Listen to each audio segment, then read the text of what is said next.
ওনার সকালে উঠে মানে ঘুম থেকে উঠছে 11টা, 11:30, 12টা বাজবে মেবি। উঠার পর ওকে আমি খাওয়াইলাম, খাওয়ানোর পরে মানে হাত মুখ মুছে খাওয়াইছি, সবকিছুই কমপ্লিট করানোর পরে বাজারে লিস্ট করতেছি। ওই বাচ্চা একটু কান্না করতেছে, বাচ্চার সাথে যদি আমি থাকি তাহলে বাচ্চা কান্না করে না, বাচ্চার আড়াল হইলেই বাচ্চা কান্না করে। তারপরে হচ্ছে যে মানে ওনার একজন লোক এসে বলতেছে যে মানে ওনাকে একটু সলিড খাবার দেওয়ার জন্য। তখন আমি ওনাকে বললাম যে ভাইয়া ওর তো 2 ঘন্টা হয় না, 2 ঘন্টা পর পর তো সলিড খাবারটা দেওয়া হয়, তাহলে 2 ঘন্টা হলে তারপর আমি সলিড খাবার দিই, একটু দুধ দিয়ে দিই। তখন উনি মেকআপ রুম থেকে গালিগালাজ করে আসতেছে। আসার পরে আর এইভাবে তো আমাকে গালিগালাজ তো করলোই, তারপর লাস্টে বেলা আমাকে তো অনেক মাইর করলো। মানে মাইর করতে বলতে মানে আমার চোখ, এই বাম চোখ দিয়ে এখন আমি কিছু দেখতে পারি না। তারপরে হচ্ছে যে আমার কান দিয়ে কিছু শুনি না, আমার মাথায় বেশি আঘাত করছে। এইভাবে আর কি মানে আমি সেন্সলেস হয়ে গেছিলাম, নিচে পড়তে উঠছি, মানে ও এইভাবে মাইর করছে। হাতে পুরো হাত, মানে ওর হাতই তো মানে একটা কিছু, ওর হাত কি আপনি নর্মালি মনে করতেছেন? মানুষের মাথা যদি মানে হাত দিয়ে মানে বলের মতো আপনি শক্তি জুড়ে কাপড় দেন তাহলে কি এটা মানে আরো কিছু লাগে, লাঠি লাগে? আমি তো মনে করি না লাঠি লাগে। ছিল সাথে একজন ছিল, আমাকে মারছে, উনি তাকায় তাকে দেখছে, সেটা হচ্ছে সৌরভ। উনি ফিরাই নাই, উনি আমার সামনে দাঁড়ানো ছিল।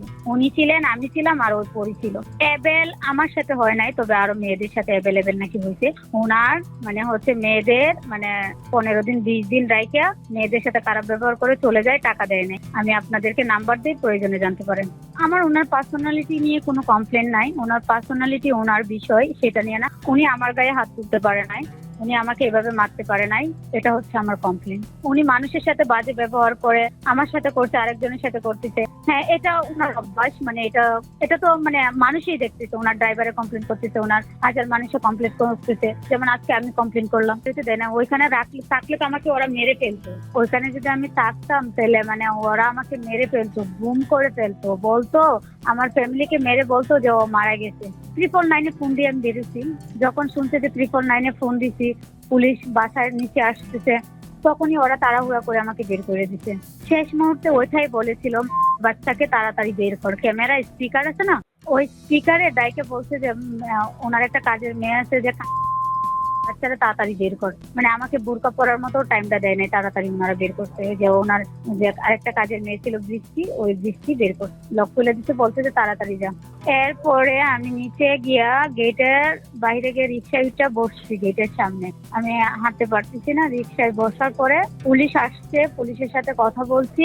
বলার পরে রিক্সাওয়ালা আমাকে একটা সিএনজিতে তুলে দিচ্ছে। ওই সিএনজিওয়ালা আমাকে কর্মিটোলা হসপিটালে নিয়ে গেছে। কর্মিটোলা হসপিটালে নিয়ে যাওয়ার পরে মানে ওইখানেও আমি অনেকক্ষণ পরে ইঞ্জেকশন দেওয়ার পরে একটু সুস্থ হয়েছে। ওনারা বলছে আমাকে যে যেহেতু কমতেছে না, তাহলে ঢাকা মেডিকেলে যাওয়ার জন্য। পরে আমার সাথে কেউ ছিল না, আমি ঢাকা মেডিকেল যাইতে পারি না।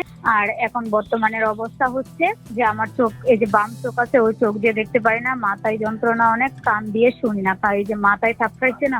ওইখানে আমি কাজ করেছি, 5 তারিখ আমার মাস শেষ হবে আর কি, 1 মাস। ওইটা রাত্রে দিনে 24 ঘন্টায় করতে হইতো।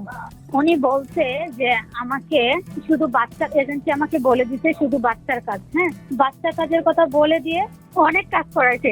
মানে রাতে 3টা বাজে উঠে বলে ভাত রান্না করার জন্য, মানে 3টা বাজে 4টা বাজে ভাত রান্না করা। 2টা বাজে শুয়ে কি কেউ 3টা বাজে রান্না করতে পারে বলেন?